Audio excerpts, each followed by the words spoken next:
Hey guys, we're here in the shop today with Mike's 66 Pontiac Lemans 389 Turbo 400. It's got a hurt cylinder. Number 8's kind of low. We're hoping it's cracked piston or a ring land or something. We'll find out. Or a valve. Mike's going to be doing the work on his car today. I'm going to give him a little bit of instruction, and then we're going to have at it. So we're going to start on the bottom, work our way to the top. This is Mike. Say hi, Mike. Hi guys. There he Thanks is. for watching the video. All right, so we're going to start underneath. So we'll start by taking this tin pan off, undoing the converter bolts, followed by bell housing bolts, disconnect oil pressure line to the gauge. We'll probably pull the tranny dipstick once we get up top. We'll put a strap across here to hold the tranny up. Then he can pull the exhaust right here, exhaust. He'll pull those out, both sides. We'll probably drop the starter instead of pulling it on there. And then we'll be pretty much done underneath. Then we'll lower it down and we'll get to the top side, and we will, oh, he's going to do motor mounts too from down here. So yeah, we'll get motor mounts out. And I think that's it. All right, guys, I'm going to bring you back. We'll let Mike go at it for a little bit, and we'll watch over him. And then I'll bring you back. All right, see ya. Mike's pulling out last torque converter bolt now.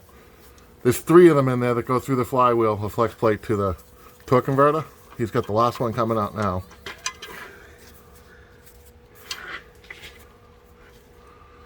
He got the exhaust loose on the flanges.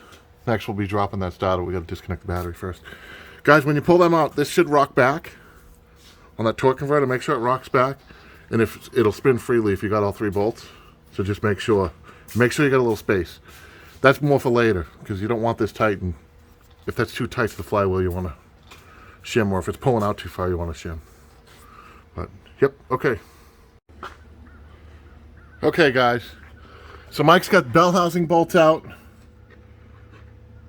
Torque converter bolts are out. Showed you that already. Exhaust is off. Motor mounts are out. Let's go to the motor mounts. I'll show you the motor mounts. Motor mounts. Motor mounts are up here. Okay. So we got motor mount bolts out, both sides.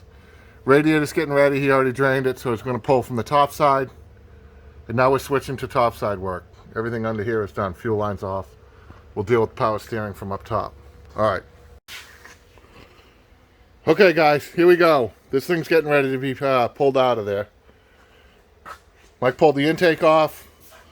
We got the screw thing on there to pull it. Power steering lines are disconnected. So power steering lines are off. Draining, making a mess. We missed the ground. We have a ground here, Mike. That needs to go. And then this thing's ready to go. We're going to yank it, guys. And then I'll probably set you guys up on a stand while we pull the motor apart. And I'll show you a little bit more of, a little bit here and there. We'll actually kind of show you the tear down of the motor, 9/16. Okay. All right, guys. Mike's going to start tearing this down. I'm going to kind of walk him through it. He's going to zip the parts off. And it's going to be awesome. I'm telling you right now. It's going to be like John Force's Prit Crew or something. All right, Mike, you ready? I'm ready. All right. Distributor hold down. We'll zip that out first.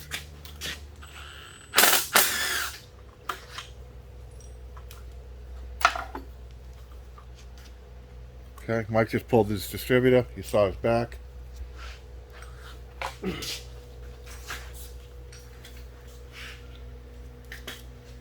Mike's going to pull the exhaust manifolds next.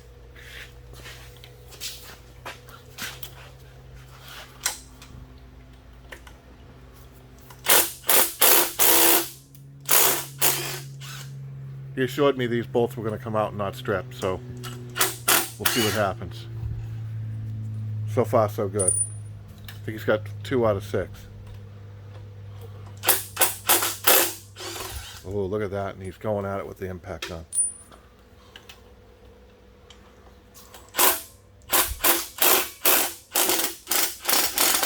And there it is.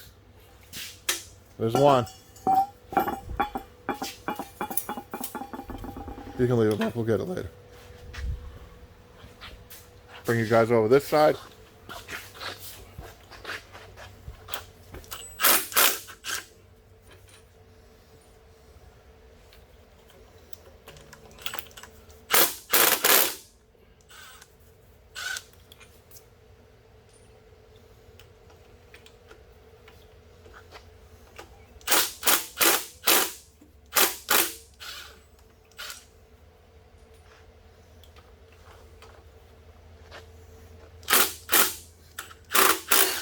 So this motor was rebuilt at some point. How long ago was this motor rebuilt, Mike? About 20 years ago. 20 years he got on this thing. And it just has a hurt hole. We might want to put a wrench in there if that's not going to go exactly straight. Oh, I love it when that happens. Mike's going fishing right now.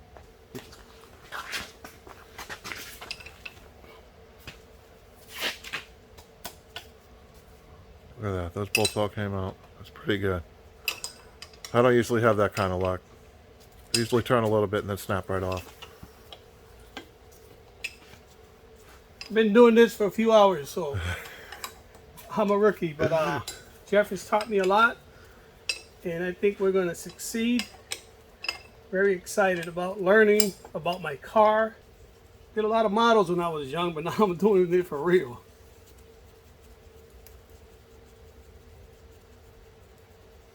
You got it? Got it. Okay, it's all you. All right. All right, guys, I'm going to move you back over here. He's going to go after that valley pin next.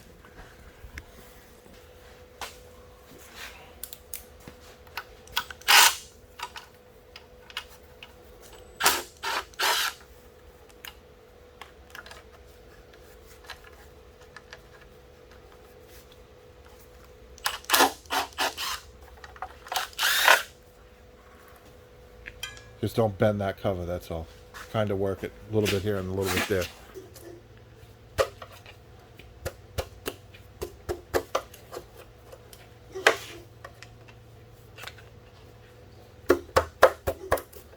There you go.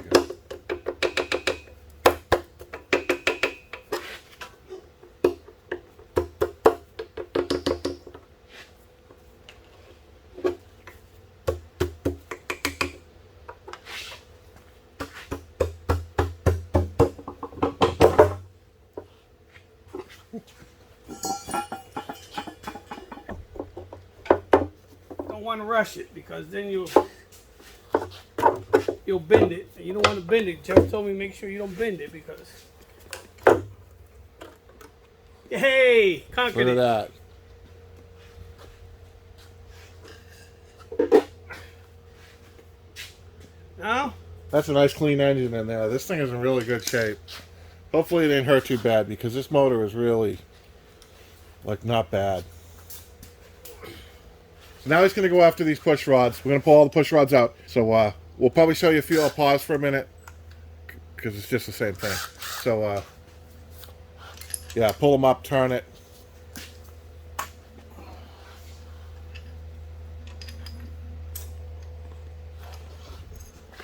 Yeah. And then we'll keep them in the same order.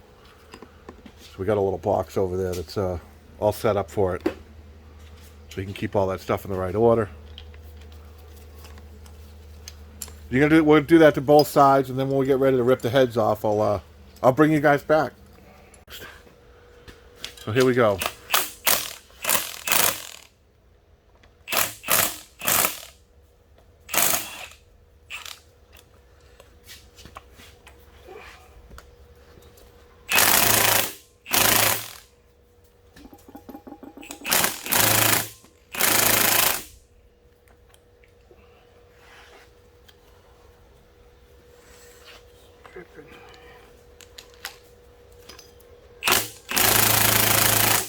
No, something ain't right.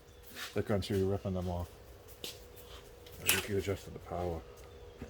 Watch your finger.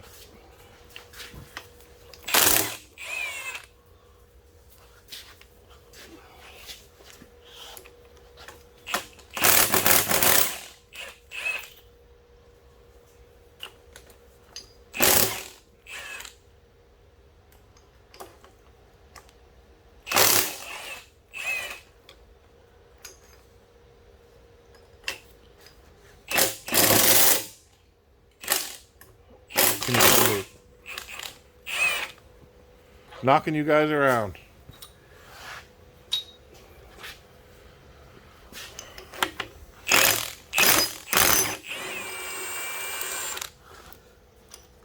We're in the last bolt. It's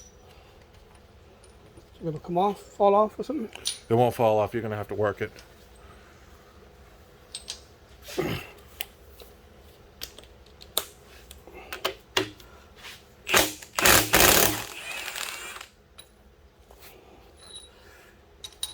it off. Oh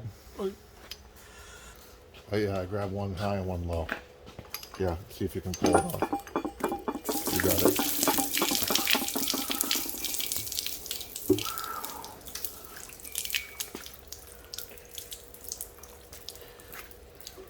Okay, straight up and right off. You're loose, you just gotta come over the oil dipstick.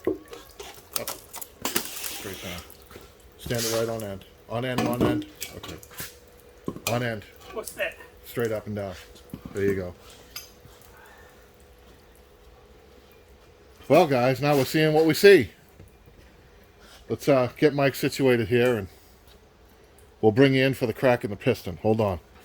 There's no cracks in that piston, so I don't know what's going on. The cylinder wall's got a little bit of scratching in it. I don't know. We're going to have to see why that... I don't know why that's down on compression so bad without... Once we get the other head off, we'll dig into it and knock this piston out of the hole, and we'll see what's up. But I don't see anything alarming yet. Hey guys, we're here with Mike's 389 Pontiac. This is what we found. We found a little scuffing on that number 8 cylinder wall. But when we pulled the piston out, it's got broken ring lands in the piston. So that's why it was huffing and puffing. And we found the end play on this crank. Well, if you watch that crank, look how much it moves. That's a ton of end play. It's like 1/4 inch. It's way too much. So we pulled the main cap off. I'll pull it off again. I'll show you guys. The wear in this thing it's incredible. It doesn't want to.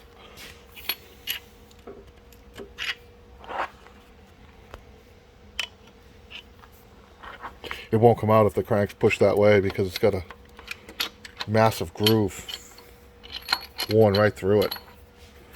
So look at that main cap. Look what it did to that thrust bearing. It's just annihilated. And then right here on the crank, on this crank right here, there's a massive groove that it's just worn right through. It's worn right through the crank. And it's worn so much that it's actually rubbing the main cap. It's wearing the cap, the crank is. So that's a ton of wear up in there. Right on that groove. I mean, it's even, yeah, it's wiped. So that's what we found. So that's it, guys. See ya.